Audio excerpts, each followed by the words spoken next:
Gentlemen, welcome, welcome, welcome. It's been a long time. Ghostface Killer back live. Just want to let you know, I just went in live time to get Julian Lane versus this other guy. Oh, this is a particularly important one for me to get to you folks because I know Julian Lane has a certain notorious fame for being the "let me bang, bro" guy, and I did not want to miss this fight. You guys always get a kick out of seeing the old vets fight, which is what bare knuckle fighting is all about.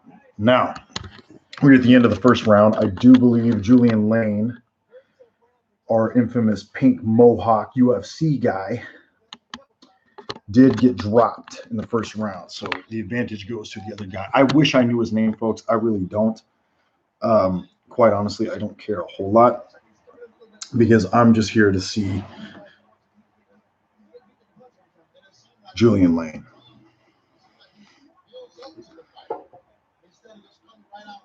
Let them bleed. That's all I care about. Let me check my lights. So, for those of you new to the system, I do show highlights. I will not show you the entire fight because obviously I'll get pulled if I do. So I'll show you the good stuff. You will get to see the finishes, end of round highlights, all that. Basically everything that I can show you, I will show you. Please don't be too harsh. Don't be too judgmental, folks. I'm giving you the best that I can. All right, I'll give you some commentary along the way. So, got Julian Wright taking the center of the ring. Oh, snapping right hand straight to the temple on, I don't even know his opponent's name. This is a 5-round fight. That's amazing. I have no idea for what. Surely this isn't a title fight. Okay, Julian Lane. Sorry, I keep saying it right. A good counter left hook. Oh man, he's landing this overhand right on command.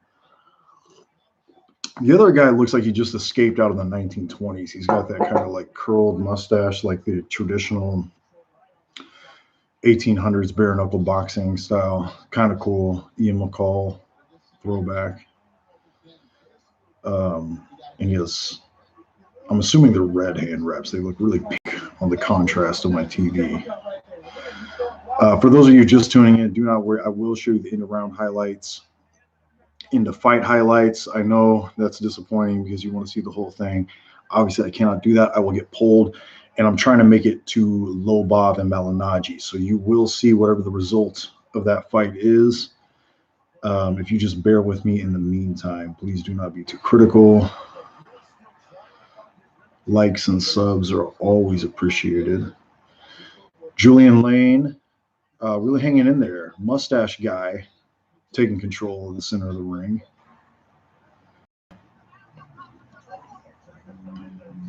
Ooh, I didn't know you were allowed to throw knees. That guy, the dude with the red hand wraps just definitely threw a knee. Let me show you this. Julian Lane hit him with a good counter left hook. That's kind of crazy. Okay. The second round is over. I would give that second round to Julian Lane. I think he got dropped in the first. I could be mistaken on that, though. Yeah, let me adjust the camera.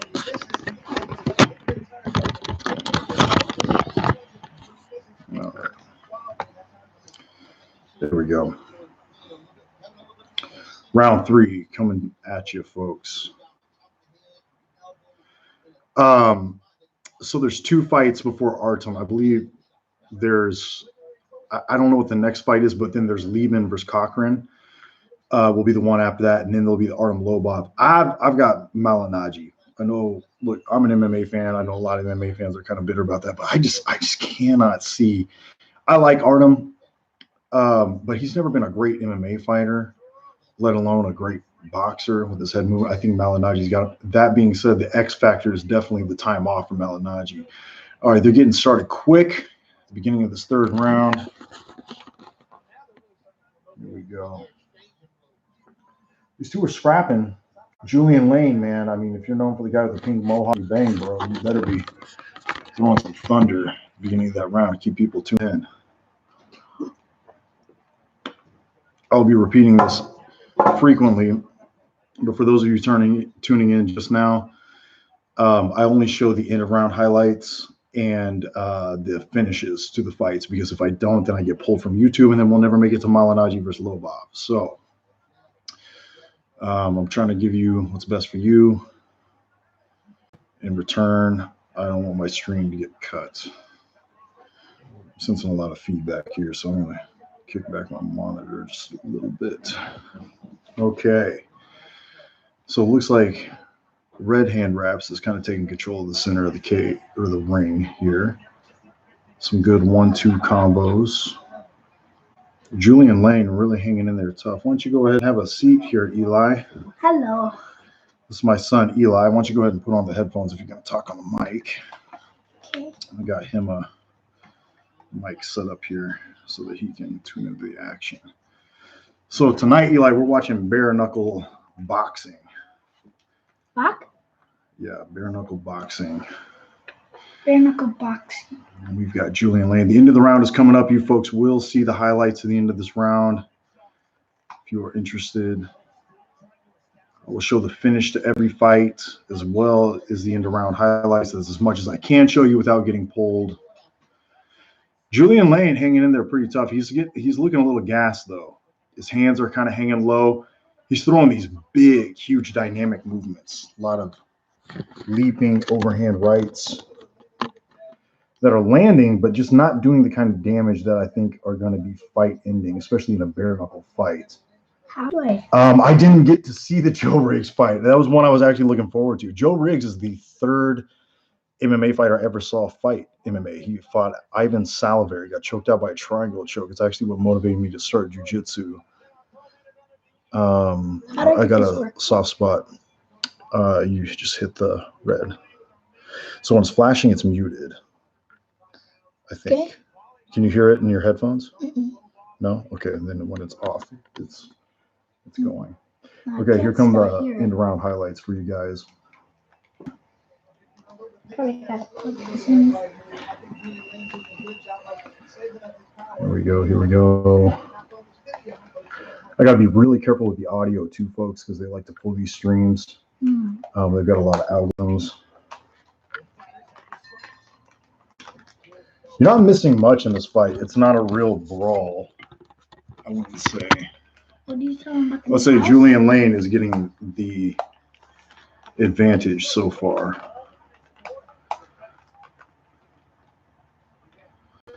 Julian Lane doing a really good job sticking and moving, which I'm shocked to see. He's more of a brawler type, but he's really doing a good job leading with that left jab. He's doing a jab, hook off the lead, and then setting up that right hand, landing with some good precision. It is so hard to cover up in bare knuckle.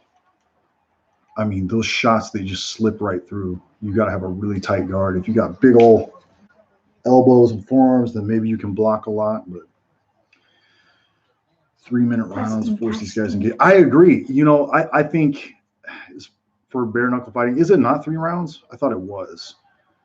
There's a minute left in this round. Yeah, I love the glory kickboxing rules. It really forces the action, kind of creates it more like a sprint as opposed to traditional boxing where it's like 12 rounds, 3 minutes. Guys just kind of pace it out. Oh, Julian Lane getting some good exchanges in here.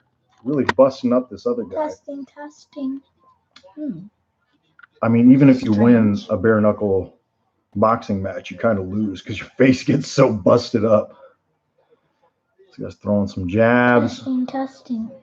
Julian Lane really winging that overhand right in there. He's finding a home for it, but not really knocking the other dude out. Something's wrong. You unplugged it. That's what's wrong. You pulled it out right here. Oops. Yeah. Testing. Eli, quit saying testing. It's not working. All right. So this guy's connecting. The guy with the mustache kind of had a good finish to that round. I still think Julian Lang is up. He seems to be a more active fighter. He's landing those overhand rights. They're not showing as many end-around highlights as I thought that they would. I'll show you guys these fighters in action. I'll show as much of the fight as I can. That's what I'm gonna keep on working through this. Like my streams get pulled really quick if I start keeping the camera on the fight. So no, to answer your question, Declan, I'm not gonna do that. But I will show you the end around highlights and I will show you the fight finish highlights. If the fight ends in a KO or a TKO, I guarantee you will see it. And I will show you as much as I can in between if there's some exciting stuff going on. But I can't just keep the camera on the stream. It will get pulled. So here comes the fifth and final round. These guys are exchanging in the beginning. I would love to see Amanda Nunes and bare knuckle fighting as well. Beck Rawlings, man, I'm a huge fan of that girl. Her fights in BKFC are amazing. I actually cannot wait to see her in some more action. As far as women fighting goes, like I'm really impressed with what they're able to do, especially in bare knuckle fighting. Beck Rawlings, like, man, she's amazing. Julian Lang, still saying, he appears to me to be the more active fighter. I thought he was kind of losing gas. He looks like it a little bit in this round. He's dancing around on his toes really well. He looks a little off balance. He's landing more shots. I just don't think they're the harder shots. Looks like the other guy is finding a home for his left and right hand, right on the jaw, a little more. How was Joe Riggs' fight? How did he look?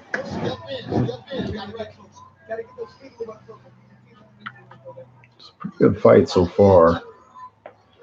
It's not a real banger like Lobov and Jason Knight, but it's interesting.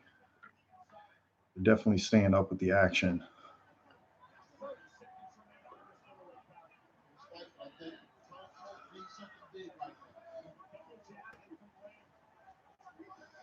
Okay, it looks like our other guy in the red is taking control. Oh, he just landed a vicious uppercut, spitting blood flying everywhere. They're getting aggressive. 20 seconds left in the fight. Starting to throw some heat. That's it, folks. We got the decision coming up. He looks like he got knocked out. No, he definitely didn't get knocked out. Well, there's blood. They're throwing, though. Which one knocked out? Blood. What kind of saw that? Last. No, why don't you get some more juice? Okay. Good fight. Good fight. I don't know. That's a toss-up. It could go either way. I don't know. I think Julian Lane got dropped in the first round. I started my live stream kind of in the middle of it, so I didn't catch that full first round there. I don't know if he did or not. If he did, that will have a significant impact on the points. But for the most part, I felt like he was the more active fighter throughout the bout. He looked to kind of be fading towards the end there, but I think he was doing enough to get the win. So we'll see. The decision is coming up. No. I mean, you can move it to the side. Yeah, that's fine. You need to speak into it, though, if you're going to talk. There. Talking to it now. The mic should be good. Okay. Can you hear? No. Okay. Well, I don't know what to tell you. It was just working whenever you like plugged it in. It's working right now. It is plugged in. Huh. Okay. So they're wiping the sweat off. They're getting ready to announce the winner of Julian Lane. Let me bang, bro. Let me bang, bro. Guy versus this other dude with the crazy colorful tattoos.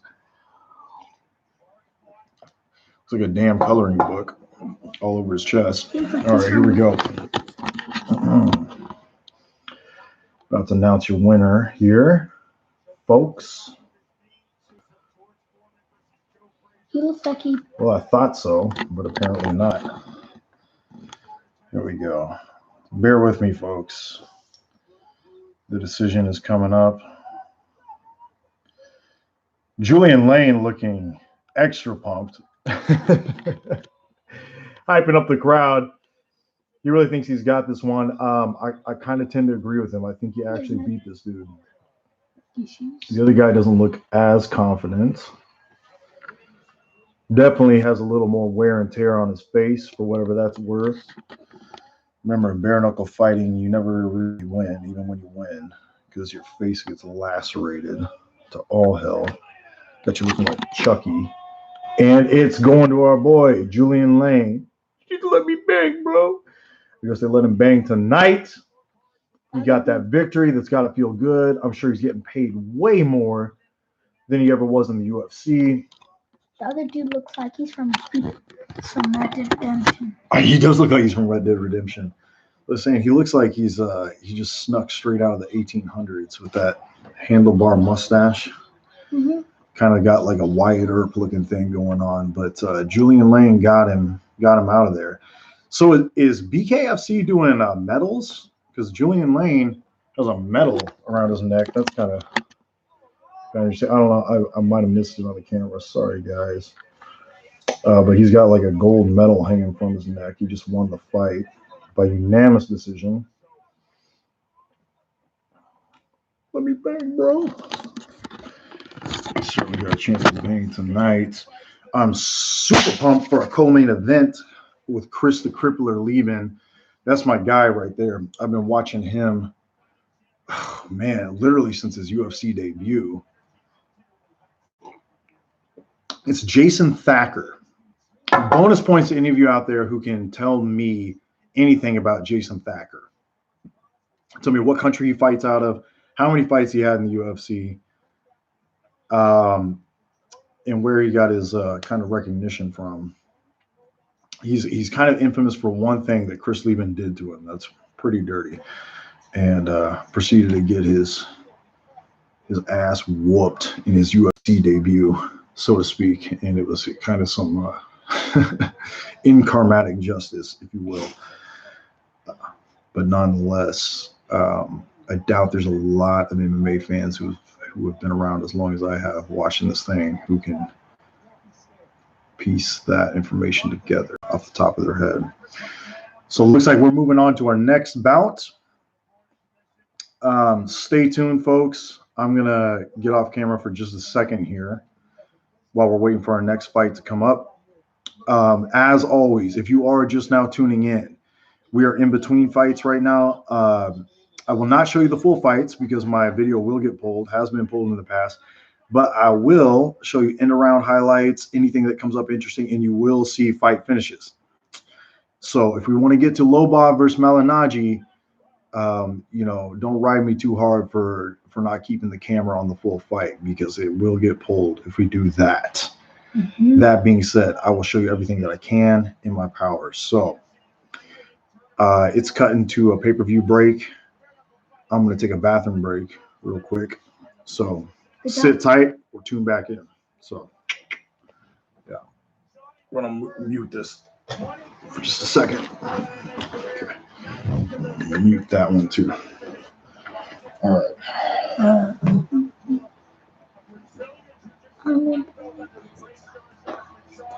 The mic's on mute. Okay.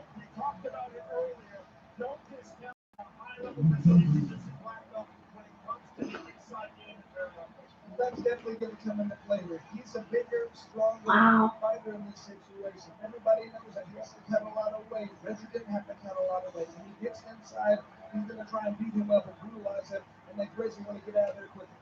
I tell you what, man, I'm really impressed with the best of 3-0 with BKFC. Let's see the chat. In his game. He's an entertaining fighter. In the quarterfinal round of this lightweight tournament, this again in October, Bedford defeated Matt Murphy by unanimous decision. Heaven Duker. I think if they went 2 3 minutes rounds, it would France those guys to down to LLL. You gone show. You know your mic is off, right? Mhm. Okay. Here, let me see the headphones real quick. Test this for you. Test. Oh, the mic's still on. I was wrong. Yeah. Now it's off. Okay, someone's blinking. It's off. Okay. I do like the UFC. In fact, I love the UFC, and I know that it's Moicano and Korean Zombie fighting tonight, which is dope. My son Eli here is a very big fan of Korean Zombie, as well as I am in Moicano. But that said, let me tell you a little something about the fight tonight. There you go. Okay. Now, I'm actually super interested in the bare knuckle fighting championship because I do feel like in MMA sometimes, particularly UFC, we get a little too caught up in the rankings. Now, there's nothing wrong with that. I love to see good fights just as much as the next person. In fact, I've been watching UFC since 2004, which is why I'm really excited to see Chris Lieben fight tonight. There's a lot of vets on this card. For those of you who haven't noticed. And one thing that I do like about this like bare knuckle fighting and just all these other, the kickboxing organizations that have like Justin Jacoby Dustin Jacoby and other fighters like that have kind of spanned away from the MMA scene. It's like it gives you an opportunity to see like different aspects of martial arts because I've been watching MMA, UFC in particular, for so long that sometimes I get a little bit tired of just the rhetoric of I want to see who's the best fighter. Well, we already know who the best is. We got your John Jones, we got your George St. Pierre, Khabib Nurmagomedov recently. I mean, the best is always going to show. By the way, a fight starting right now. They're doing the announcements for these two guys. I'm kind of ashamed to say I don't even know who these cats are, but that's why it's exciting to me. It's a little bit something new. I like bare knuckle fighting championship. I like glory kickboxing. I like these new shoot-offs that are starting up. And one thing that I like about this Malinaggi and Lobov fight that I think a lot of hardcore fans in my position hate is the fact that it's fresh, man. It ain't about trying to find out who's the best. It's something new. I like mixing it up. I like seeing unknowns. Me personally, I kind of lean towards the Malinaggi pulling this out just because he's a more experienced boxer. I think technique usually prevails over toughness and mental fortitude and things that Lobov excels in. That being said, there's so many unknowns here. The clinching comes into a factor. The fact that Lobov has an iron chin and Malinaggi has really brittle hands. Like there's so much to it. Like I really wanted to tune in and see this event myself. So that being said, yes, I'm a huge fan of mixed martial arts. I'm a huge fan of boxing. This bare knuckle fighting is something special. I don't think we're going to get to see an event like this, a little shoot off, for quite some time. So I really wanted to get the chance to cover this and kind of bring it to the fans. Like I said, I'm a little bit limited in my capacity because I do not want my video to get pulled. But I will show you as much as I can. So that being said, here we go. We have Reggie Barnett, 5'5", fighting out of Chesapeake, Virginia, going against this other cat. Who's this? I don't know.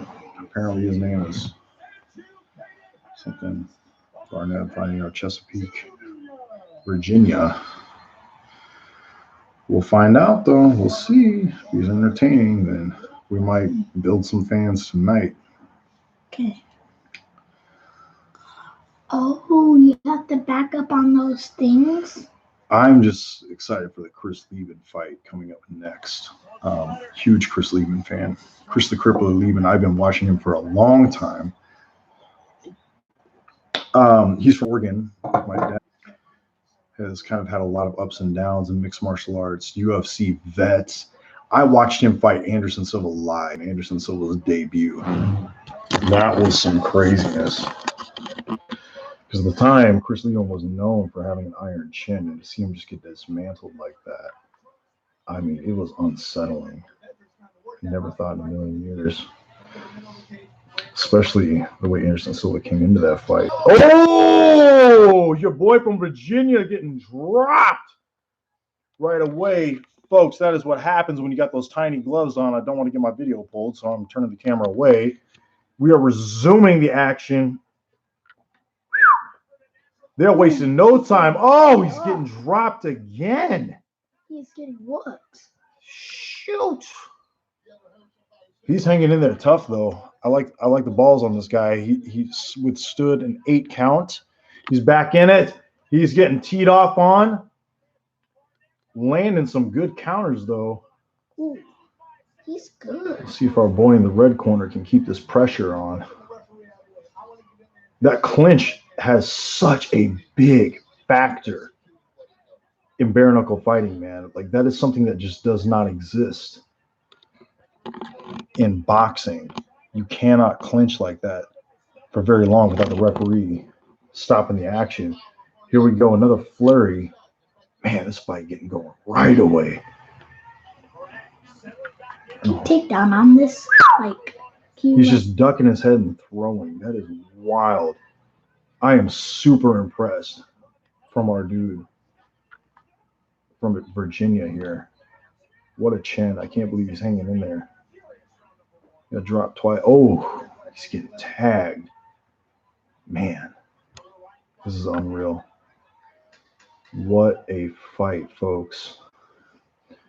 We're getting this action started right away. I'm going to keep spinning the camera around because I want to make it all the way to Lobov versus Malinaggi without my count getting pulled. That is the end of the first round. Wow, he's good. Guacamole. That was wild. Okay. So we got them in their corners right now. Let's see if we can hear what they're saying.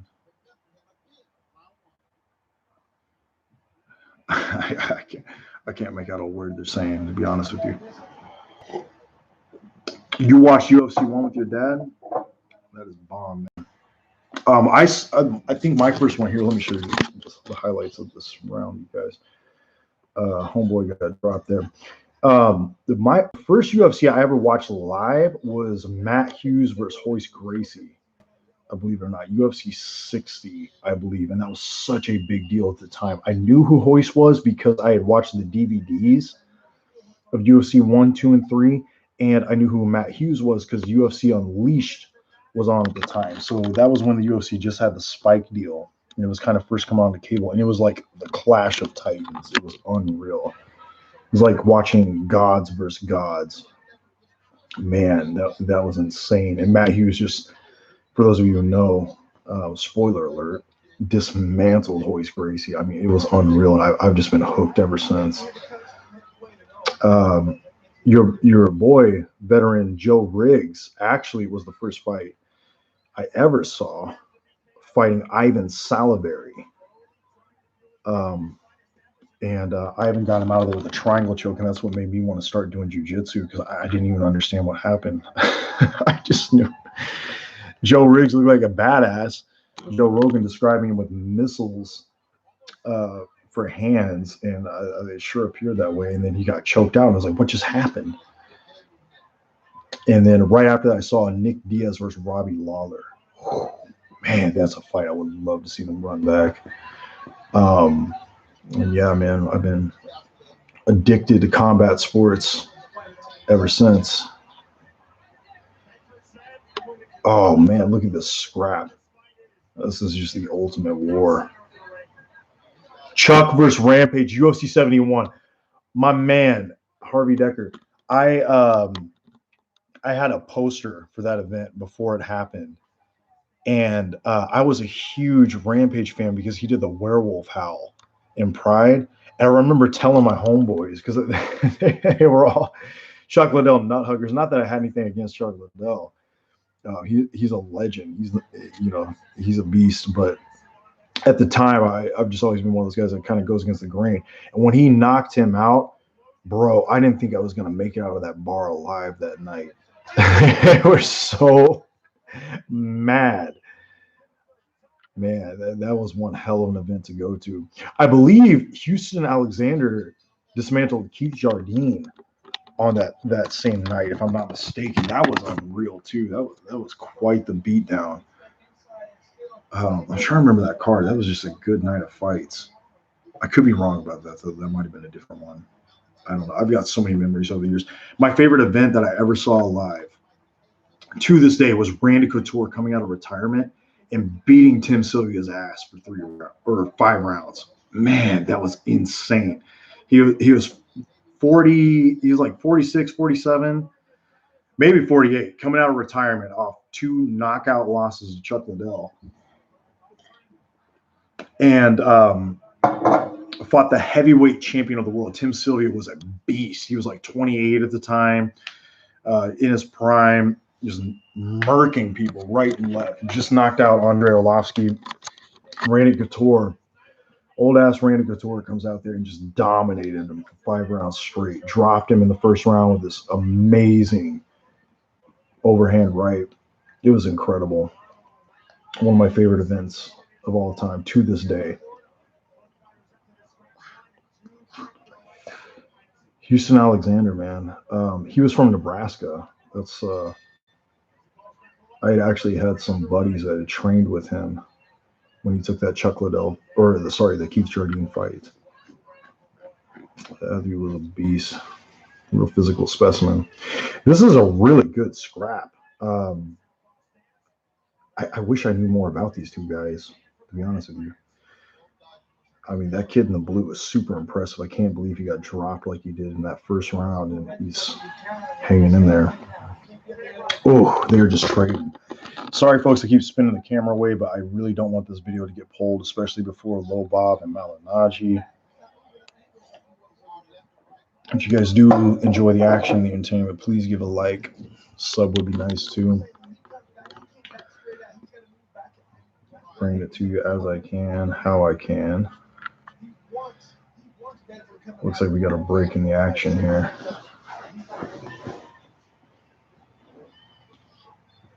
Sorry, I missed that.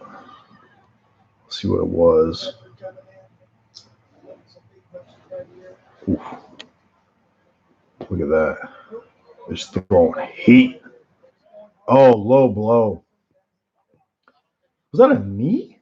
How the hell did he get hit in the groin? Damn. There we go. They are trading. That's what you got to love about this bare knuckle fighting, man. Do any of y'all out there watch Lethway? If you have UFC Fight Pass, I encourage you to watch Lethway. It's basically bare knuckle Muay Thai. They just use hand wraps. It is so, oh my God, it is so visceral and brutal. I love watching it. A lot of really entertaining fights out there. Wow. Toughest guys on the planet, I'm telling you. Here we go, here we go. Boy's still throwing the heat. Oh, he's saying, come on, come to the center. Let's trade. Oh, dropped him again. Snap.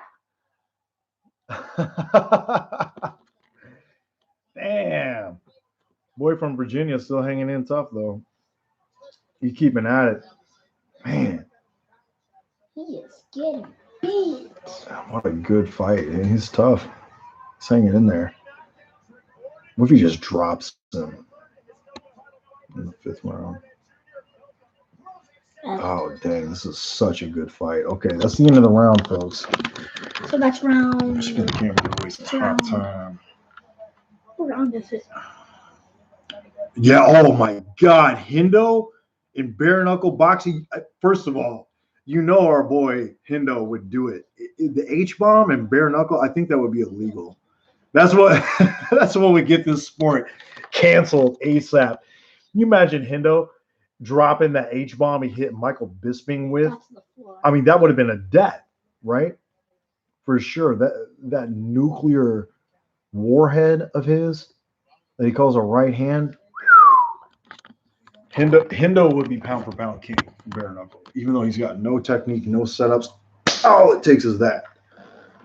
I mean, he would just be dropping fools dead. Imagine what he does with 4 ounces of padding, let alone bare knuckle. And to my knowledge, I don't believe he ever had like a real problem with hand injuries, as far as breaking his hands over the years.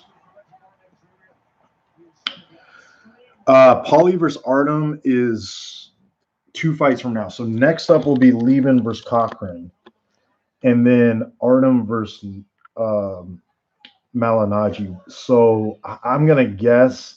I mean, if Leben doesn't get this cat out of the first round, let's assume it goes 25 minutes. I mean, you're probably looking at 10:30, 11 o'clock for Malinaggi versus Lobov.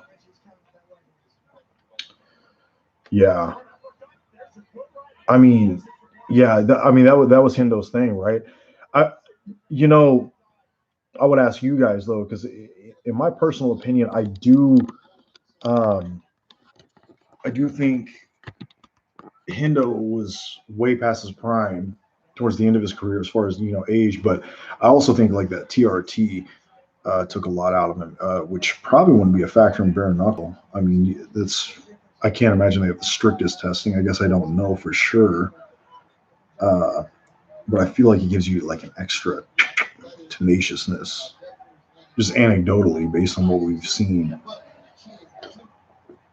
from the data in MMA. So you're not missing much at the end of this 4th round.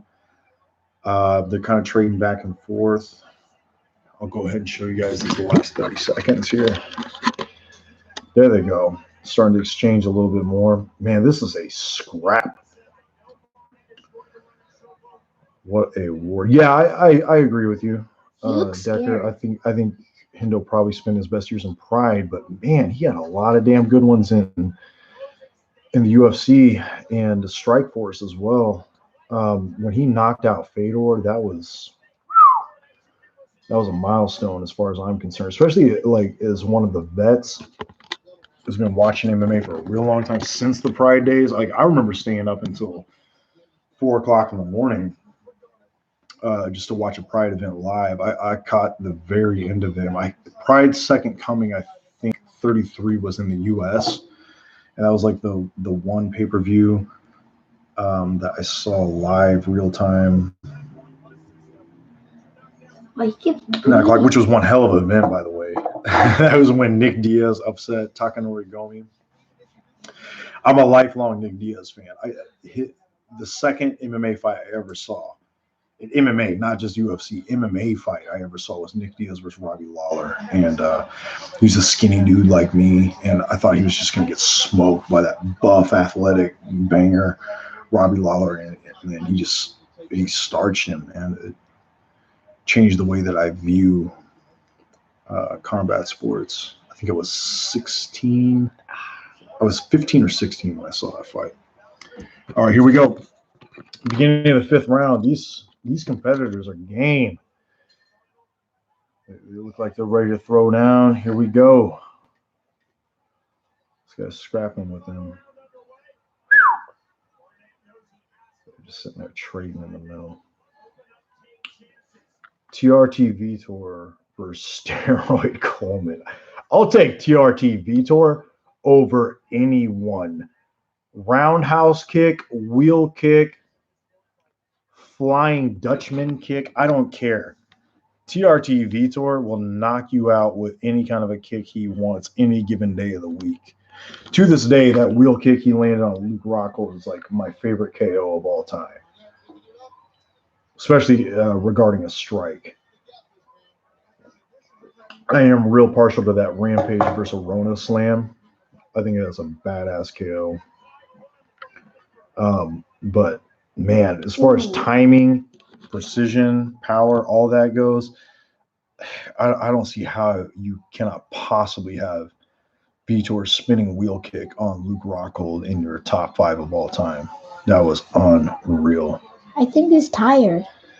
Yeah, he looks like he's fading a little bit.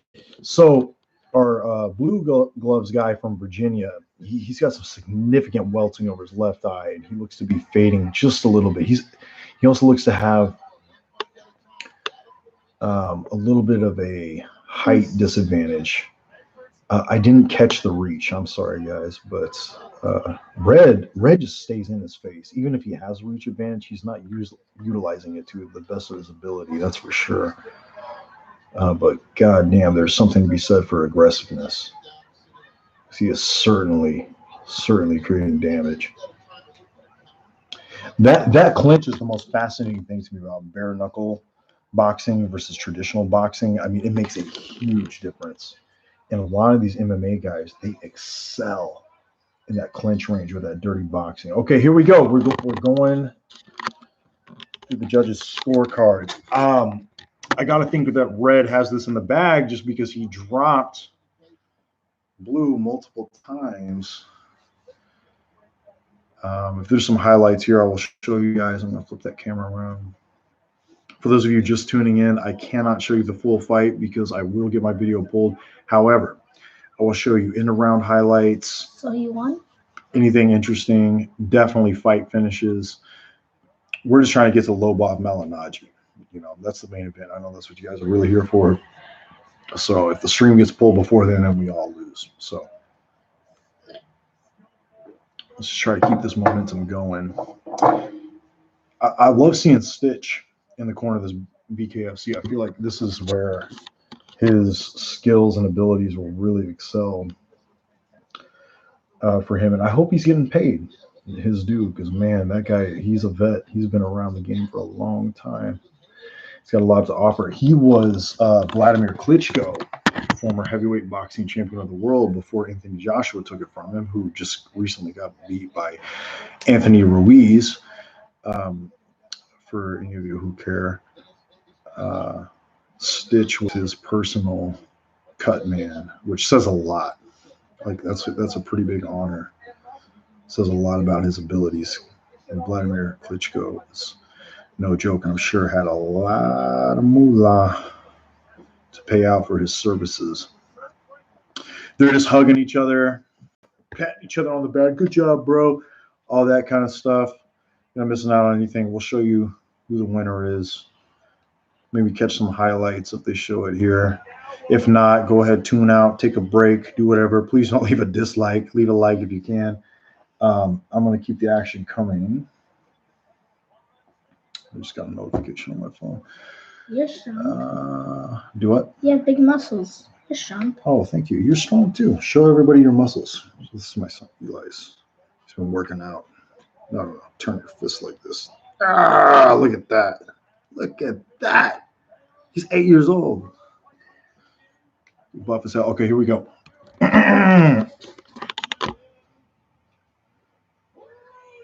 Yeah, that's what I thought.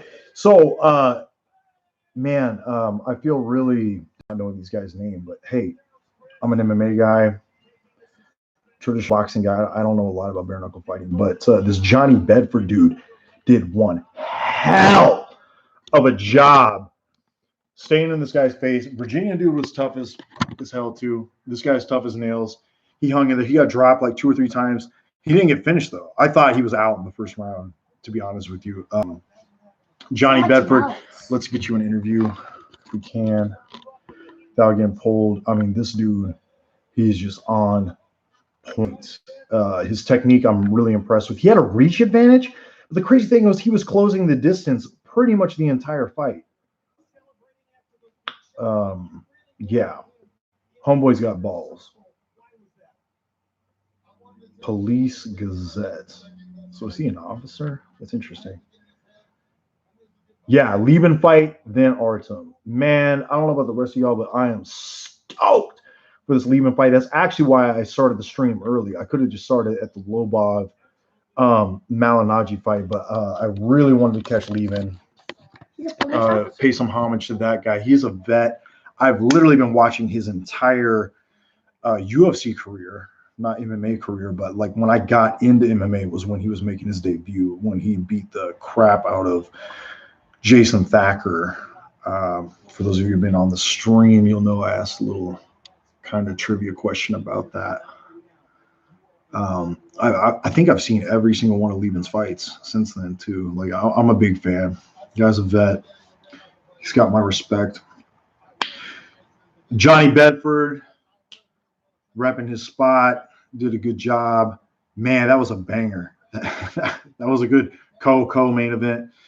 For those of you just tuning in, we will show you fight end of round highlights, mid-fight highlights, anything that's interesting. You will see the fight finish if it happens.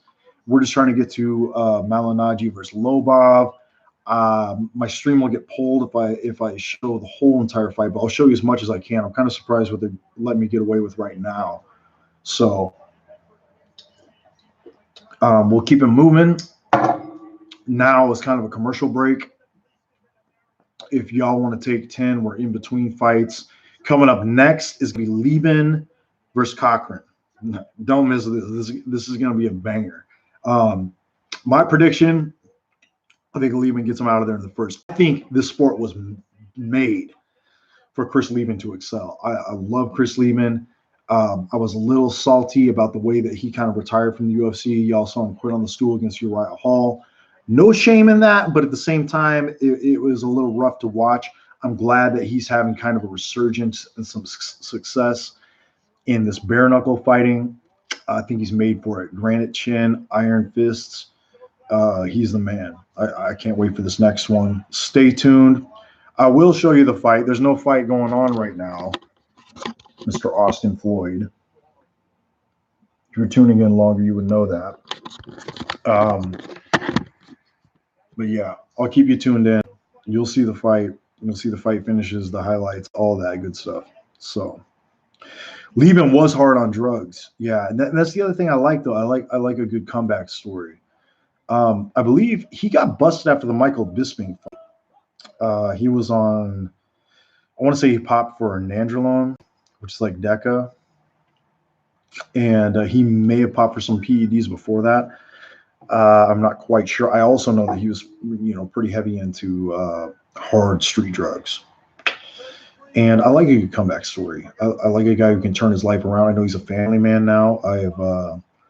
I've watched his build-up interviews for these fights, and I wish him all the best. He's a cool guy. His opponent coming to the cage right now. We got Mr. Cochran. I hope he gets paid well too, man. That's all I hope for these legends, and that's kind of why I chose a little bit to do the live stream here on the bare knuckle fighting championship, as opposed to just the other running up UFC Bellator card. As much as I respect those fighters and I love those events, I like to honor the vets in the sport who really contributed something. Because if it wasn't for the Chris Liebens, he was one of the first fighters I ever saw fight. Getting into the sport, then I don't know how interested I would be in it, to be honest with you. He was just going to go in there and lay and pray the fighter, Sean Shirk style. I don't know. I might have lost interest a long time ago. But the thing I liked about Chris, the crippler Lieben, making his way to the ring right now with some shadow boxing, all tatted up. Gotta respect that. Is the fact that this guy always throws down. And there is something to be said. Whatever you want to say about guys not being the best or not having the best technique, throwing their lives away, whatever. There is something to be said about a guy who's just a pure entertainer. At the end of the day, you know what you're going to get when you tune in to see a Chris the Cripple Lieben fight. And here he goes. Looks like he's meeting with the officials now. For those of you just tuning in who don't know how this works, I will show you as much of the fight as I can without getting pulled. It is a very fine line, let me assure you, because I've got a lot of experience in this area that many of you may not have. So I would just encourage you to be as appreciative as you can of what I can show you and understanding of what I cannot show you. Likes and subs are always appreciated. And in the meantime, yeah, just enjoy the fights, enjoy the commentary. I'll let you know what's going on. I'll show you the goods, the important stuff. It's better than nothing because let's be honest, if y'all tune into my stream, it's because you're not tuning into the pay-per-view. So I got you. I don't judge. But I am a very avid combat sports fan. I do enjoy feedback and discussion. So let's get into it. Here comes the ring announcements. One thing I'm really impressed with Bare Knuckle Fighting Championships production value, and they get these fights moving. I thought I was gonna have some downtime in between this one. Nope, they got it going right away. Chris Lehman is 38. Oh my god, I feel old, guys. I'm not even gonna tell you my age, but that is way closer than I thought. Yeah, Justin. Yeah, I think you're right. It's about 10 or 15 seconds. You got to be kind of tricky about it because I've had streams when I was doing Deontay Wilder and Tyson Fury that got pulled a lot quicker. It just depends how many eyeballs are on it. The other thing they do is they do algorithms for the sound, which is why the audio is turned way low. In case any of y'all were wondering about that. Eli, who's your favorite fighter? Deontay Wilder is my son Eli's favorite fighter. Show me your haircut. He's rocking the Deontay Wilder dual braids there. Deontay Wilder communicates with us on Instagram. He is a super cool champion. As far as MMA goes, he's a big Korean Zombie fan as well, who I'm super proud of tonight. If I could cover every single Bellator, UFC, and bare knuckle fighting championship fight tonight, I definitely would. Like I'm such a combat sports fan enthusiast that I would do it all. But obviously I can't do that. This is the one I chose to do because I felt the most compelled. It was the most interesting to me. Chris Lehman is on it. I like unknowns. I really do. I like unknown factors. Here we go. We're getting started right now. Got to go with Malinaggi with my mind. But I would not be shocked if Lobov does something crazy. Honestly, I feel like his best bet is Malinaggi's hands given out on. Here we go. Clinch. I'm going to have to break action here. I guess China, like, words down there. Yeah, Chris Lehman has the samurai characters tattoo. He's got a really awesome back portrait. I don't know if you guys have ever seen it, but it's like a samurai holding the head of a severed head of one of his opponents. It's gnarly as hell. If you ever get a chance, I would encourage you to look at it. Chris Lehman working some dirty boxing, doing kind of a collar tie with his right hand. And for those of you who don't know, Chris Lehman, really deceptive power. He is a southpaw, and he knocked out Jorge Rivera. No, sorry, not Jorge Rivera. Jorge Santiago. My bad. With a left hook to the chin that was ungodly. Jorge Santiago, known for having a really strong chin and being a really legit BJJ black belt that was in the UFC at one point. A lot of you guys probably won't have the respect or recognition because he was kind of relevant a long time ago, but was one of the top coaches for the Black Zillions when Anthony Johnson and Rashad Evans were really huge. And Chris Lehman actually knocked that dude out with a counter left hook on a fight night main event one time. Maybe it was a co-main event. I can't remember. But yeah, Chris Lehman, like, he's one of those southpaws you don't want to underestimate. He's got the goods. Always unpredictable.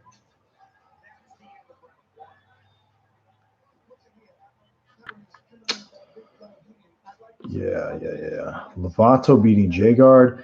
Man, I got to go with Masasi. That guy never ceases to impress me.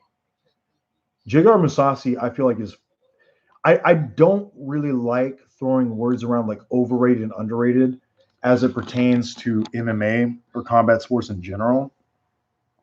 But Jigar Musasi is one of the guys I'll make an exception for just because I don't feel he ever got his recognition. Yeah, he has failed in some of the marquee fights. But have you guys ever seen Jigar Musasi versus Muhammad Lawal, King Mo back in the day? That was one of the few fights I felt like a guy won off his back. He was throwing strikes against Muhammad Lawal, and it looked like he broke his orbital. Like Muhammad Lawal's face was all jacked up. His left or right eye, I don't remember which, was swollen completely shut. And they basically gave it to him because he was controlling with the wrestling. But man, I mean that was even way back in the day before Jagar was really accomplished in the grappling aspect of like American MMA, where wrestling is so heavily pointed. Yeah, Jigar Musasi, he's a beast, man. That's a guy you can never count out. A lot of people forget too, as a protege of Fedor, who probably doesn't get the respect that he deserves these days because he's kind of out of his prime. And but at one time, for those of you older MMA fans, you'll recognize. I mean, he was considered the GOAT, undisputed. I mean, there was nobody that would say Fedor wasn't the greatest of all time. Times changed though. But yeah, Musasi was very credential protege of him. This is a pretty decent fight. Cochran is giving Lieben a little more of a show than I thought he would. Lieben kind of opened up on the right side of his face. Looks like Cochran's finding a home for that left hand. Very interesting.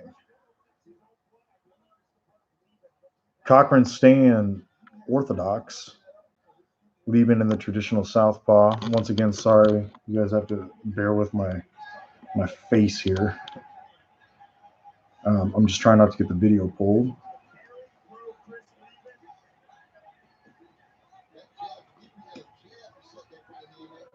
No, yo, Mason Turner, go ahead and share the love, man. I'm not I'm not worried at all about the Thunder getting shared. I'm just doing this to have a good time, my man.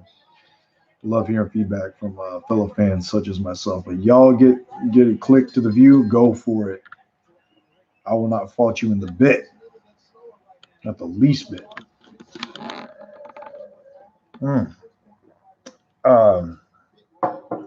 Man. Pretty back and forth fight so far. What do you guys think? Who do you think's winning? You going with Tattoo Mr. Chris Lieben guy, or are you going with the other guy? The other guy. We're just fixing Lieben's nose right now. You ain't missing anything for those of you just tuning in. Yeah, I think the other guy might be getting the edge.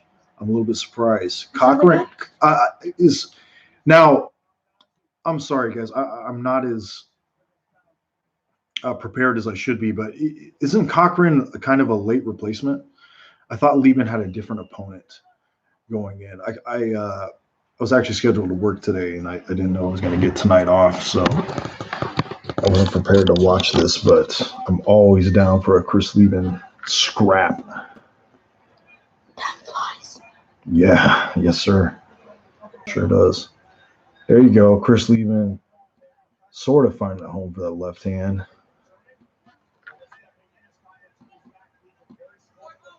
Yeah, Lobov just had a fight very recently with Jason Knight.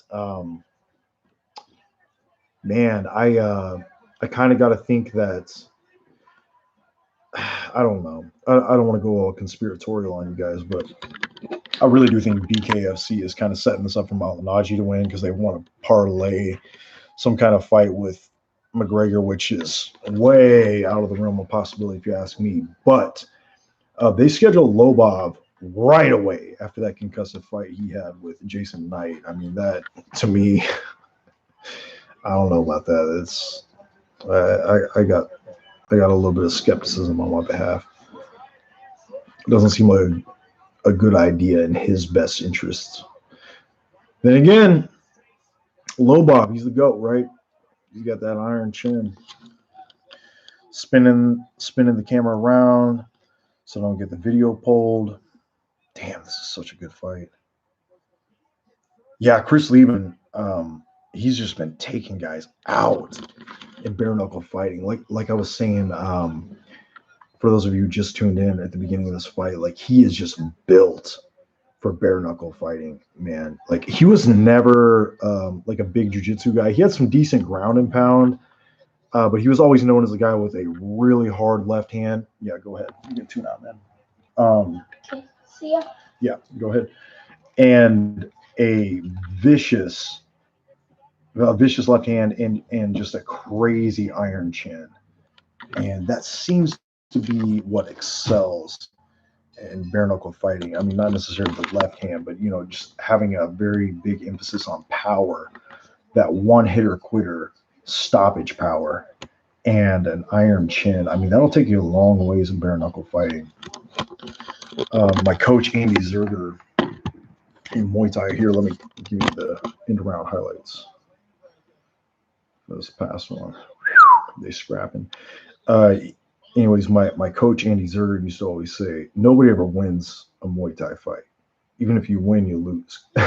Meaning your face gets so busted up from the elbows and the shins to the face and the nose that you take, like you just get eaten alive. But toughness, I mean, conditioning to pain was something that we would drill on a regular basis. We had these like bamboo rods, and we would partner up, and one of us would just whack each other in the leg just to condition our legs for taking those leg kicks, and just the pain of experiencing a strike. Here we go. 4th round. Man, this is chaos.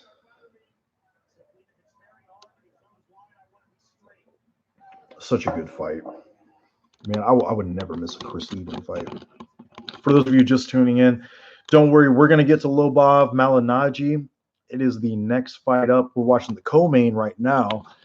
If you're wondering why you're watching my ugly mug instead of the fight, that's because I don't want to get the stream pulled. So I'm going to keep flipping the camera around. I will put it back on the fight as long as I can. I've had streams get pulled down before, so I'm a little bit experienced at this. That being said, I think we can all benefit from being able to see the end of round highlights, the fight finish highlights, whatever.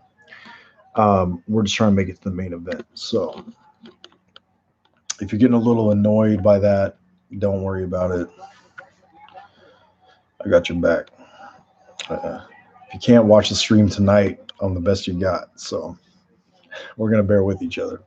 In the meantime, please enjoy good discussion in the live chat. Keep it somewhat temperate and interesting. And here we go. They're brawling.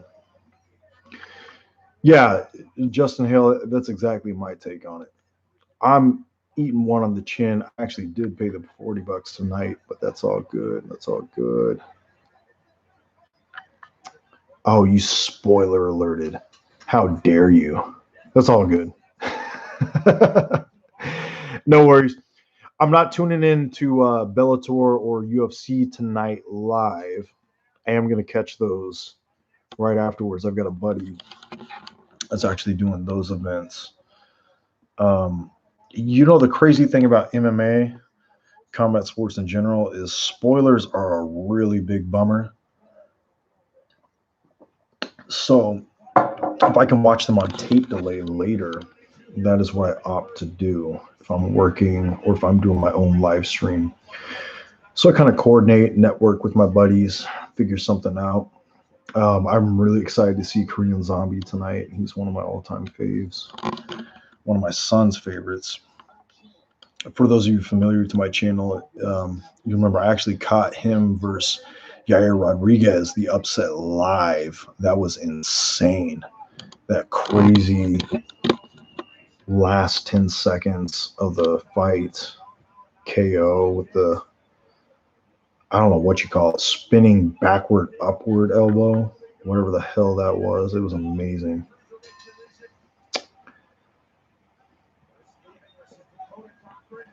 we go. Here we go.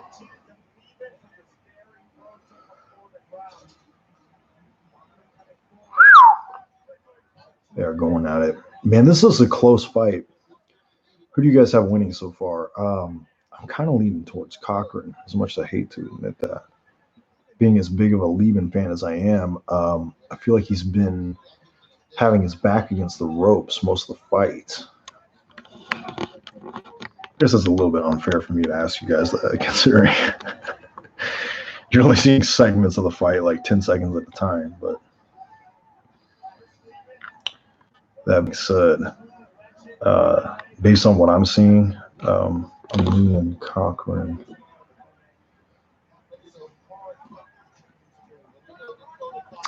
Yeah, you know, a lot of people are banking on Paulie to hurt his hands, but man, I don't know.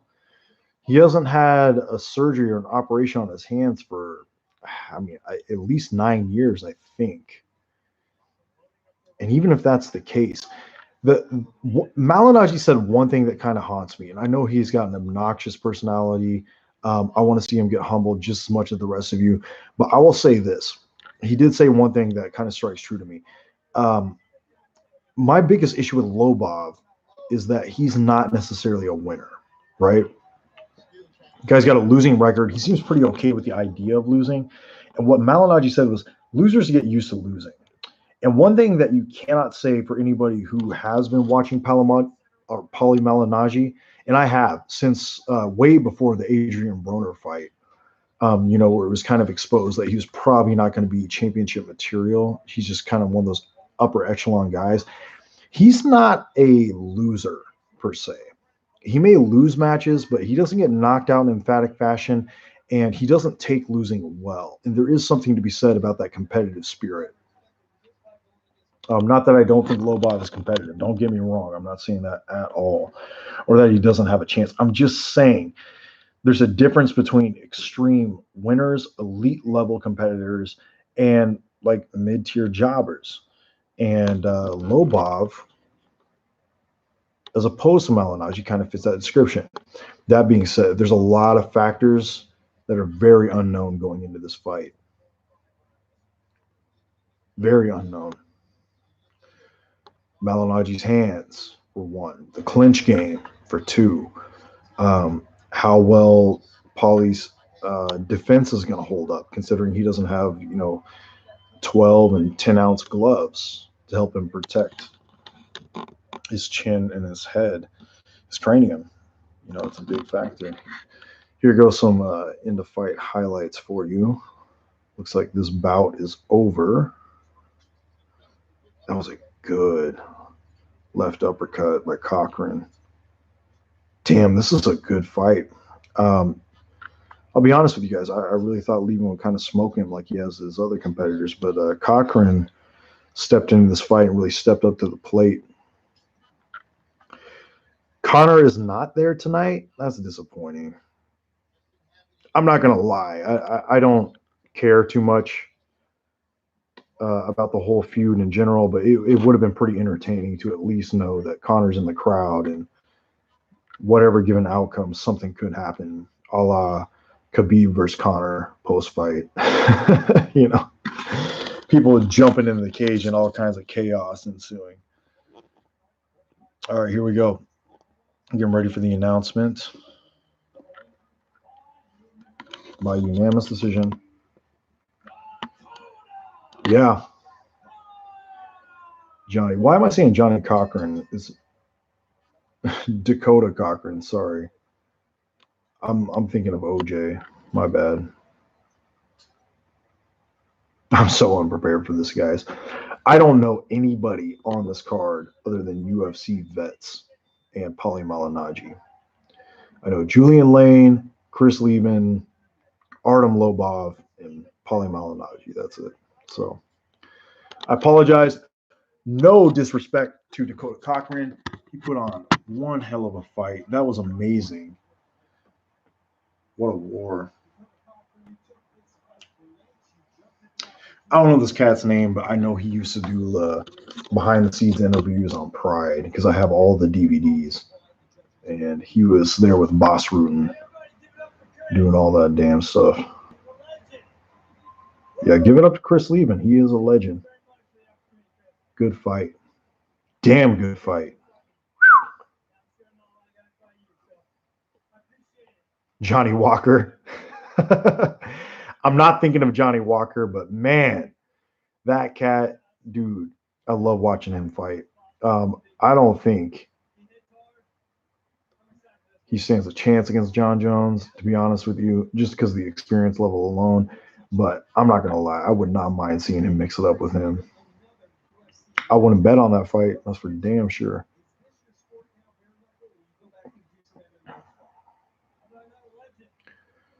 Dogfighting.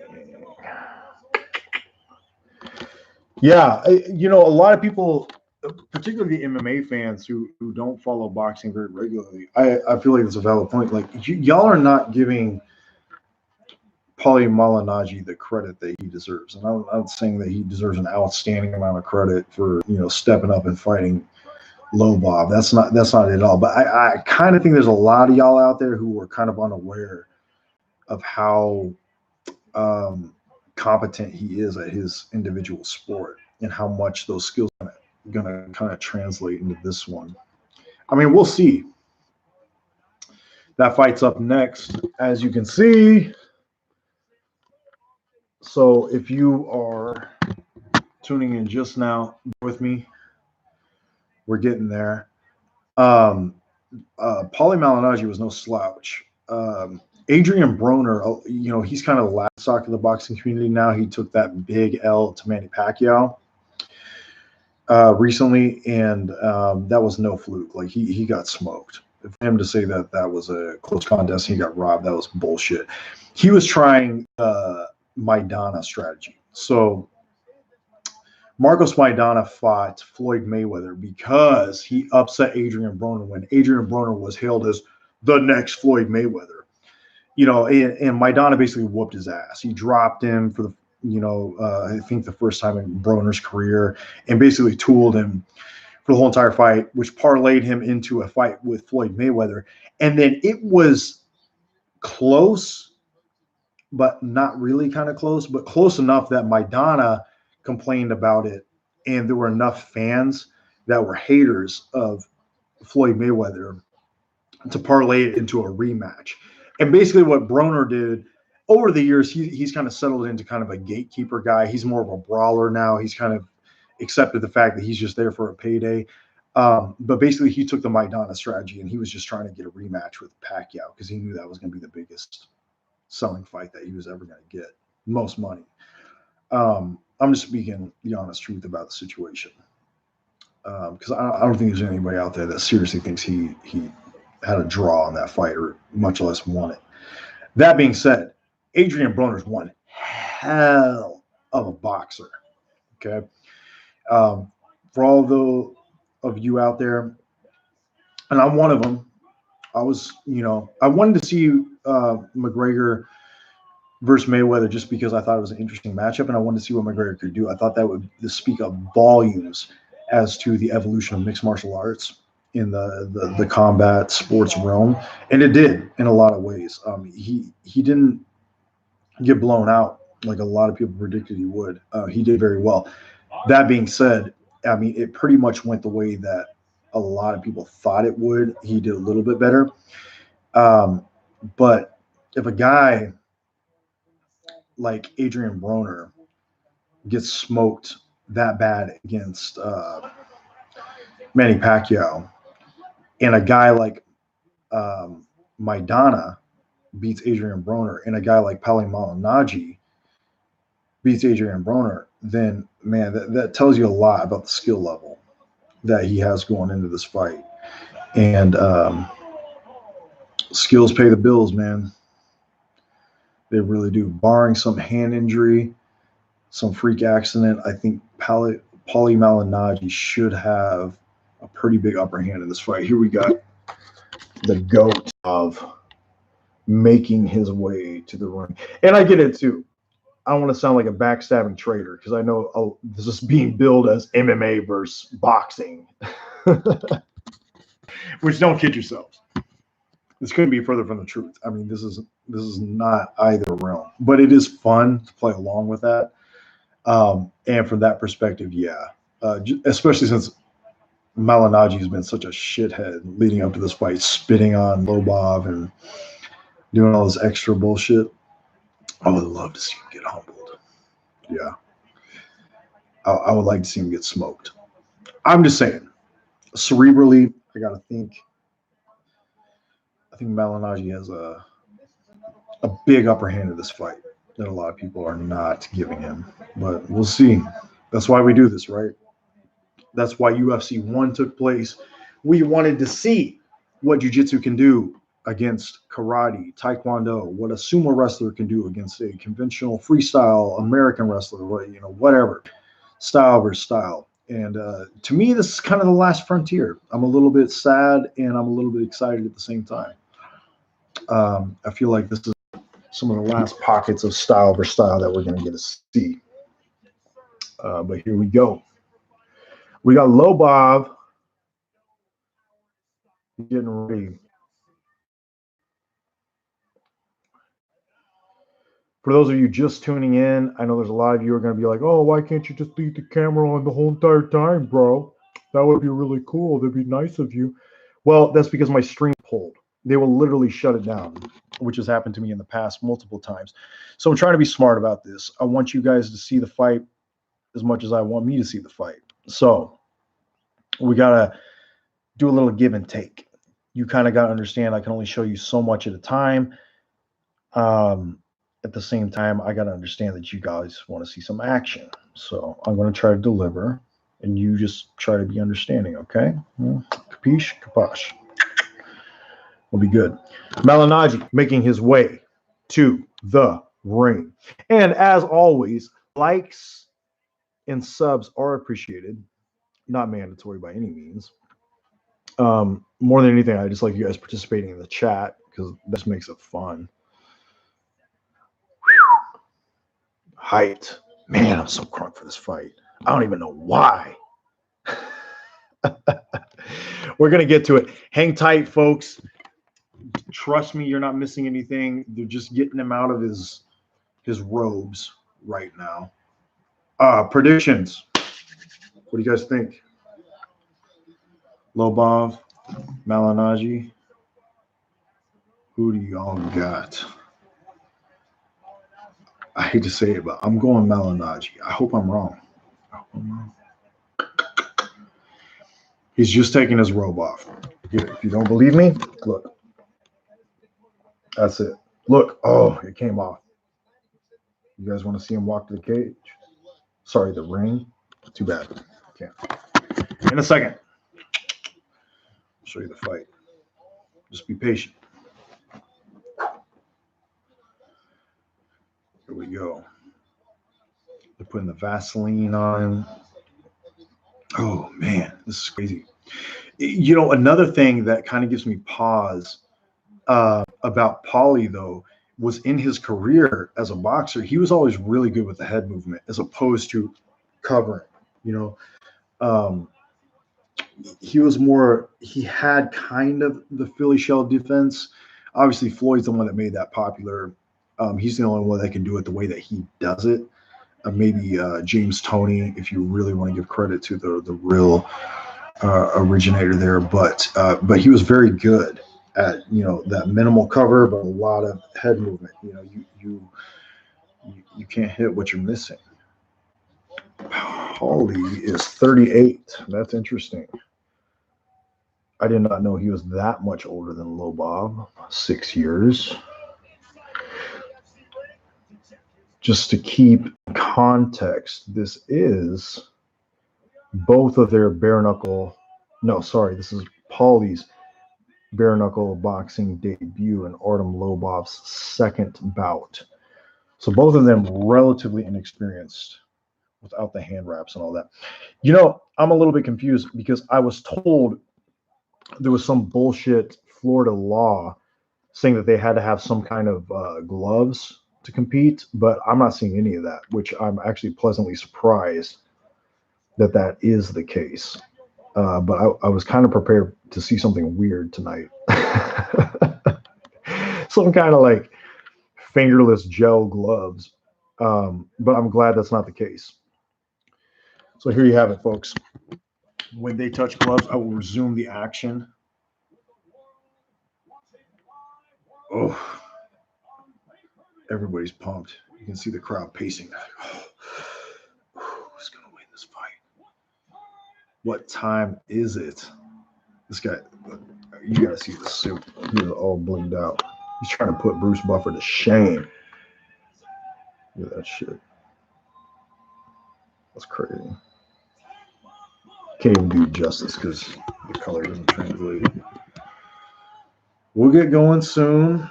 For those of you just tuning in, relax, chill. I'm going to show you as much of the fight as I can. I don't want to get pulled. It's not going to help anybody. You're not missing anything. They're just announcing the fighters. Getting goosebumps. Okay, you're getting ready to go. Looks like a burnt disco ball. Yeah. Very accurate description. Lobov has an excessive amount of Vaseline in his beard. I don't know if you can see that in the upper stash, but you're looking real greasy. Look at that deadpan stare. I like that. Just hold the fist up like, I will break him. In true Russian fashion. We got Malinaggi. Probably has some big ass Italian family back in the Bronx or something. Yeah, Paulie, you better win tonight. I bet like $100,000 on you. He looks pumped. Paulie looks to be in really good shape. Man. He looks like he's taking this seriously. I don't know how much that means when it comes time for them to touch gloves. But we're about to find out. That's not Vaseline. That's Alex Kidd. No comment. I'm sure there's a Conor McGregor related comment to that. But I'm not going to go there right now. I'll do the best commentary I can, man. I'm trying. I'm going to try to show you more video than I do commentary. I'm actually surprised at how much they're letting me get away with. And I want you guys to see as much of this as possible because this is just why I do this. Here we go. Getting started. Got Paulie. Man, both of them looking real hesitant. Notice Lobov with his hands a lot more wide. Paulie a lot more conventional. Hands a little bit closer. I like Paulie's head movement. I like the way he dropped his head back and to the right. Don't worry. We're going right back to the action, folks. Going right back to the action. Lobov looking to make the best of the clinch. That's where he's obviously going to have some advantages, if any at all. Probably not as active with that jab as I thought he would be this early. Okay, I'm going to have to break the action real quick, folks. Don't be alarmed. Not missing anything. A lot of feints. Paulie Malinaggi with some good head movement. He ducks out of a couple of Lobov strikes there. Pretty typical first round. Lobov swinging real wild, man. Telegraphing that right hand like crazy. Landed a good left hook there. Short left hook. Paulie. Paulie looking to make a big statement here, controlling the center of the ring. Notice that very conventional stance for Paulie.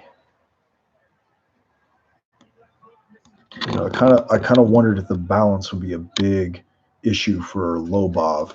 He kind of tends to set himself up to fall over with these big old haymakers that he likes to throw. He likes to wind up a lot, and Paulie can capitalize on that late. That can make a big difference. Disappointingly, nothing really happened that first round. A lot of feints, a lot of acting like they were gonna throw. Lobov landed a nice left, like a short left hook. That was fairly significant. But really, I mean, there's not much to say about that first round other than that. Malinaggi with some pretty decent head movement, though. Looks like he definitely did his homework. He was kind of prepared for those big telegraphed strikes. Okay. Corners, I'm sure, giving good advice. I don't know. I can barely hear what they're saying. Lobov getting his back iced, standing up in the round. Okay. Here we go. You guys ready for the second round? And there we go.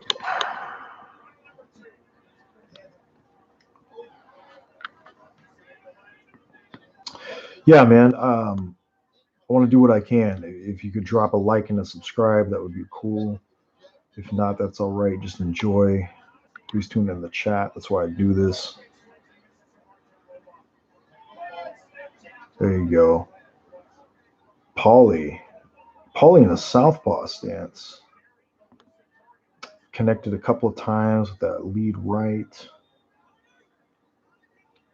A lead right hook that connected pretty well. Paulie looks to be more interested in trying some new things, adapting his game a little bit. Still throwing a lot of feints. Good head movement by Paulie. He's just slipping on the outside of Lobov's big counters. Nothing's landed significant so far. But I attribute that to a lot of his subtle head movement. I mean, if you guys watched the Jason Knight versus Lobov fight, you guys know, I mean, those guys were landing on each other pretty much nonstop throughout the whole fight. And I got to say, to Paulie's credit, he hasn't taken really any damage so far. Neither has Lobov. But, you know, that's a big difference. There we go. Paulie landed a good, strong left. It's a straight left right down the pipe. Nothing game-changing, but just enough that matters this round, especially where there's a lot of inactivity. Just a lot of feints, nothing real crazy going on.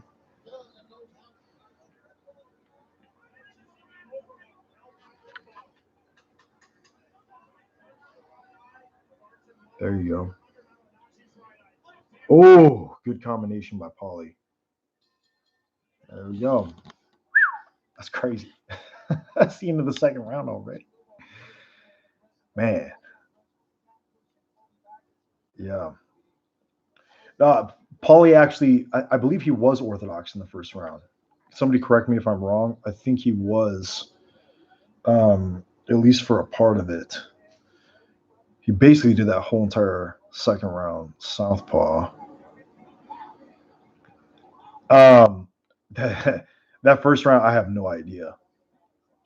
Basically, nothing happened. That second round, I would give a slight edge to Paulie, just based on the fact that he actually did something. So this is 5 rounds, Anthony Castillo. 5 rounds.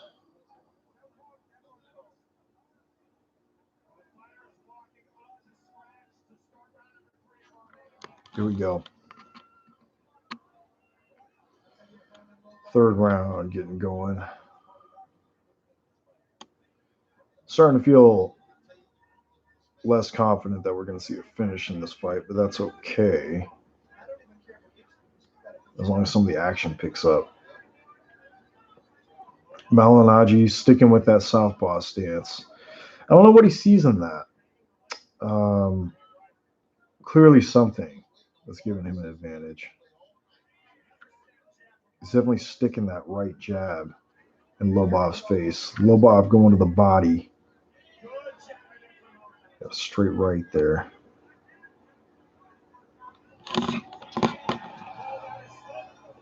They're calling it a slip. Paulie landed a nice counter right. Because Lobov was coming in, kind of like a check hook.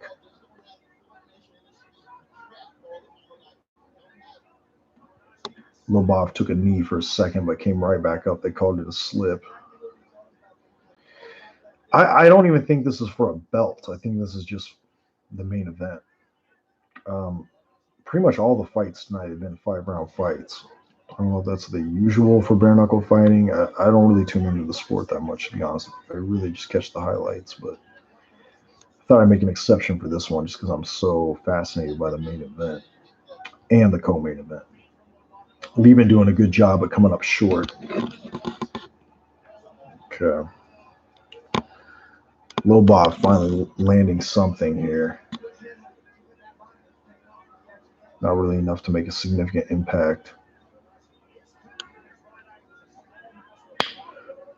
Paulie with a real quick jab. He's just kind of snapping it out there like you're supposed to.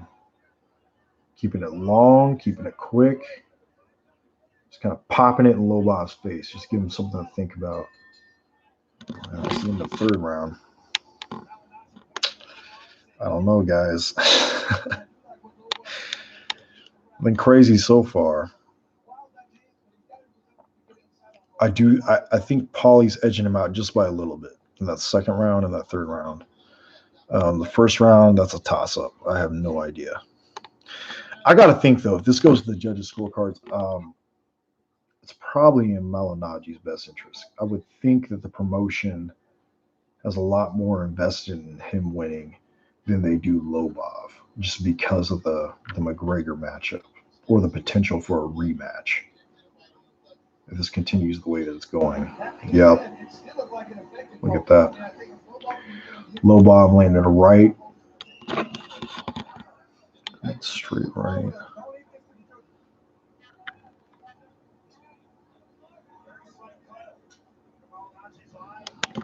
Okay, here we go. Round number 4, ladies and gentlemen.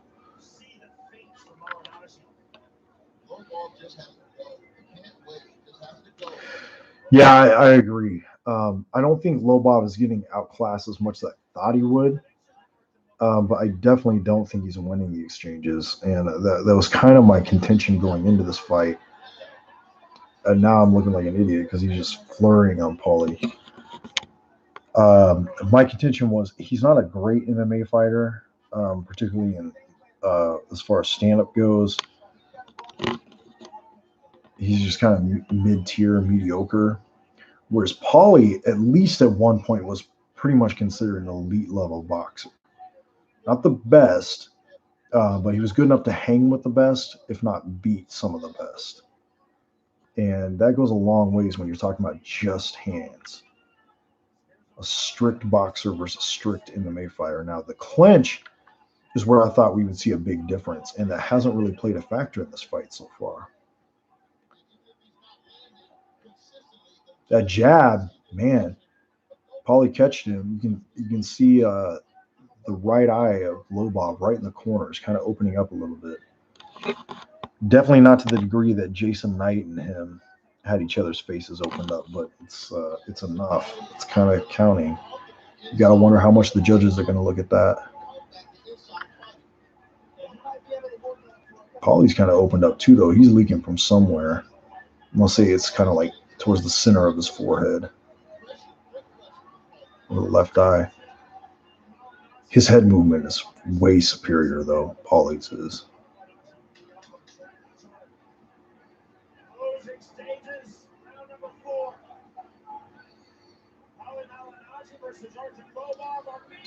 Yeah. I agree. It's supposed to be a bare knuckle brawl. This is just turning out to be like a really, really razor thin contested point match. Man, I don't know. I'm leaning Malinaggi, but to be honest with you, I can see it going either way.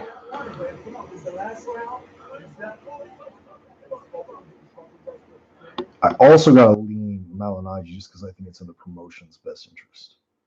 I think if he wins, they've got a lot more fights to set up. And always that, no matter how far of a stretch that McGregor match is going to be, they're going to keep shooting for the stars, just because if they could possibly put that together, I mean, that would be the biggest thing imaginable. So I got to think Paulie's going to get the nod if this goes to the decision, but who knows? There's a close fight so far. It doesn't appear to be a clear winner.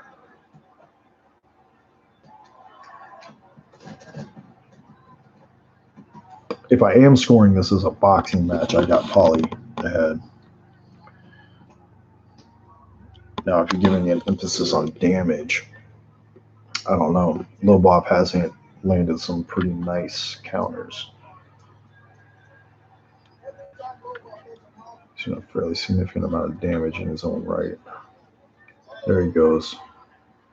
I mean, that's got to count for something, especially when nothing is going on.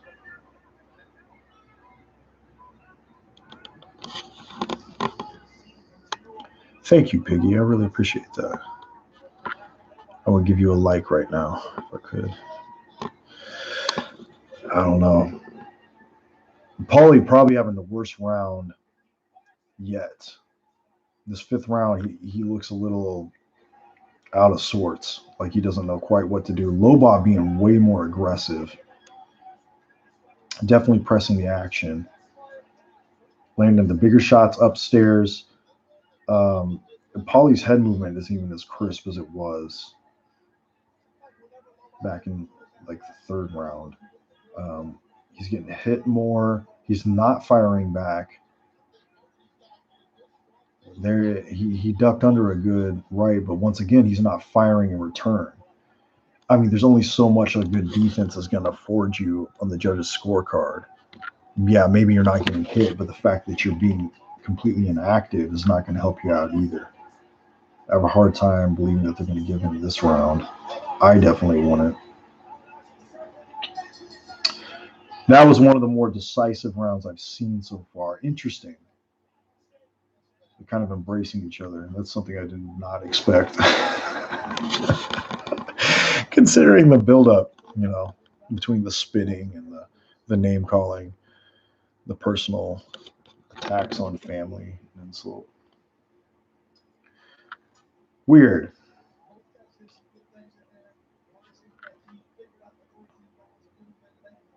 I've seen some weird stuff tonight on this bare knuckle fighting. Like I know, I'm pretty positive knees and elbows are not legal. I would have seen them a lot more, but I've definitely seen some knees in the clinch, as well as some elbows that have gone uncalled.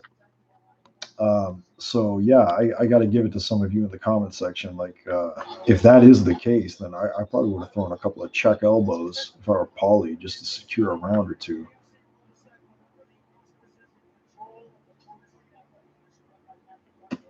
Damn, that is cool. I hate these fights where it kind of comes down to how you score it. Lobov definitely won that fifth round. Could you give him two more rounds? I think the first is up in the air.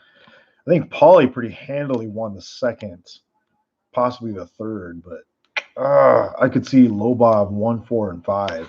Yeah, I really could. The problem with Paulie was he was just so inactive towards the end of that fight. The second half of the fight, he didn't throw anything.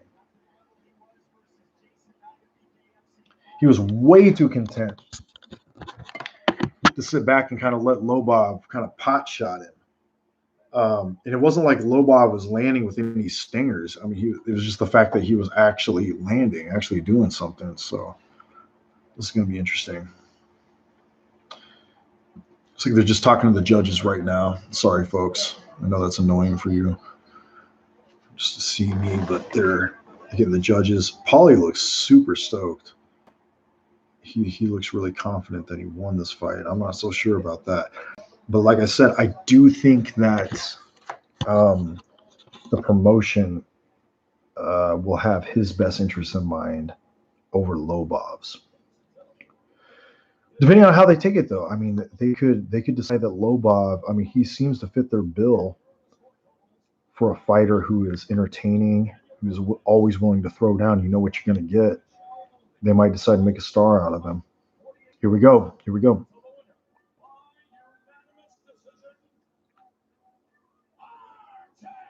Yeah, Lobov got it. Crazy. Paulie looks kind of cool with it, though. I guess, what are you going to say? He must have got a good payday out of it. Probably pretty convinced that he wasn't going to get that Connor fight, too.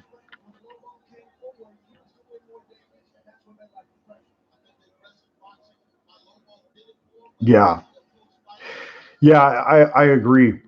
Paulie really threw away those last few rounds. Okay, let's see what Lobov has to say. Look, I'm going to try to crank the volume up for you guys. Hang on one second. So you guys can hear this. Hold up. The first Irishman to ever become a bare knuckle world champion. And that is what is next for me. Bare knuckle world champion. Bare knuckle world champion. Artem Lobov, you made John L. Sullivan proud, I'm sure. John L. Sullivan proud. Okay. Boxing world champion. Can you put this victory into words? You know, it was an emotional fight. So as a result, I came in a little bit on the back foot, more than usual. But you know, I still pressed. I was still stalking him, and that's a nice decision win for me. Artem, definitely was a nice one. You were worried that he would use that speed and run around the square. Pretty lame interview. You have to chase him. You did that, but you were very effective once you got in there and used your clinch. Break down this fight technically for us. Yeah, absolutely. That's weird to me. I didn't see the clinch playing a big factor in it. Now, Lobov did land some of those big old winging right and left hooks. I think that kind of mattered.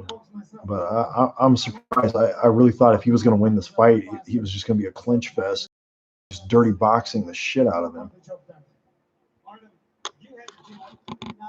Good on him, though. He did great. As far as that goes. Yeah, great fight. Y'all are welcome, man. This is for the fans. I'm gonna keep the camera on here because I'm really curious to see what Malinaggi says. I'm really fascinated to hear a boxer's perspective on bare knuckle boxing. We've heard a lot from MMA fighters about the differences of bare knuckle fighting, clinch and everything, but I'm really curious, particularly a high level boxer. I'm kind of curious to see what Paulie says. Not just necessarily like what kind of excuses he's going to make, but just the differences in the sport. I mean, this is the first time he's done this, and he's never done MMA, so it'll be fascinating to hear what factors into that. Oh, Lobov's got his child here. That's adorable.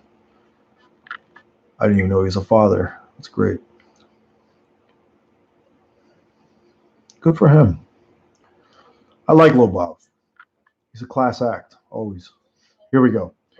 See what Paulie says. Hey, don't tell me to shut up, Raghav. It seemed like it took a little while for you to get comfortable, get that jab going, using your movement, or break this fight down for us. That's why I'm still pretty. I still look all right. You look good, man. All right, let me take out all my teeth. I listen. I mean, the first round is always kind of a feel-out round, but I didn't honestly. I mean, I'm not even kidding. I got hit with one clean punch all night. In that one clinch, I got hit with a couple of little good shots. In that one clinch, I think it was like two little good shots he hit me with. That's pretty much what I saw too. I mean, otherwise they were like little crazy shots that hit my stomach, grazed my face. So I thought I pretty much outboxed him the whole way. I'm pretty sure I broke my hand several times. I'm pretty sure when I threw that jab to the stomach, right hand to the head in round 2, I'm pretty sure my right hand is broken. I felt the pain that I'm pretty familiar with the breaks I've had in the past on my hands.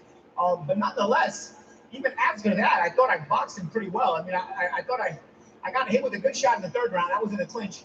But other than that, I was hitting him with jabs on the way in and check hooks constantly. I mean, he was constantly walking into jabs and check hooks. As a matter of fact, my left hand is not broken, I don't think, but it's very sore because he walked into a lot of jabs and check left hooks, and he wasn't landing on the way in. He was only hitting on the way in. So I thought I was touching and not getting hit. But, you know, I guess that's the analyst in me talking off. For the very few of you in the know, this is a pretty typical Malinaggi post-fight interview when he loses. Pretty much just telling how the other guy didn't win. You shouldn't do this. You're a two-time world champion. This is beneath you. And I thought, you know, let me give this sport a shot because I think it's a cool sport. And there's a built-in rivalry that I think the fans would really love to see. And I think they responded in kind by coming out here and were very loud and vociferous. And in the build-up, they were very opinionated. And I thought, you know what, let me give this a shot because this is kind of the right timing for everything. But maybe, I mean, based on people maybe I was wrong, man. Because I mean, I'm 38 years old. I'm too old to start campaigning off the loss. You know, I would have done this again. And I would have considered like coming back, and I didn't mind it. Once I got my feet wet in here, you know, I got into the crowd, and it was cool. You know, I kind of liked the adrenaline rush and whatnot. And I thought I was winning pretty easily. This is a real question I have for you, but it wasn't, rest of the fans. I don't know. How do you think he really fared in that Conor McGregor sparring match now, having seen this? Does that affect your opinion at all? Not at all? What do you think? Against a mixed martial artist, you came over and did it. Do you feel that this is a one and done, or could you come back again? Nah, I'm done, man. I mean, like I said, if I would have won, Artem won. It's a cool thing to come back from. And, the champ. And, you know, like I said, I didn't have a bad time in there. You know, like once I got my feet wet, I was kind of boxing. I was trying. I hurt my hand around two, and I was like, man, because I would have thrown more punches, and I would have. He hurt his hand in round two. For all those of you predicting he hurt his hand, we'll see what the effectiveness don't necessarily have to go hand in hand. Maybe the Florida judges. We'll see what the medical reports say. But according to him, anecdotally, and maybe these guys ringside haven't watched the fight since that actually came to fruition. And they didn't know how to judge it. But in reality, I thought this fight was pretty easy to score because I didn't really get hit aside from that one clinch in round three. And he's a bare knuckles, so once you get hit in the clinch and he held me down it cut it through him, he opened up these two cuts. But aside from that, like I said, I mean, my left hand is sore because I was pacing with it on the way in. Well, if this is it, okay. Well, how about the rest of you? But as for me, thank you, and we appreciate it. Yep. He's signing out. That's it for me. I appreciate y'all tuning into the stream and participating in the discussion, especially. Always have a good time with that. If you're a big combat sports fan as I am, you know, please continue to tune into the streams. Keep supporting the sports. And yeah, I'll catch you guys later. I'll try to make this more of a frequent thing. If you did enjoy, please like and subscribe. If not, at least thanks for your participation, and I'll catch you later. Bye.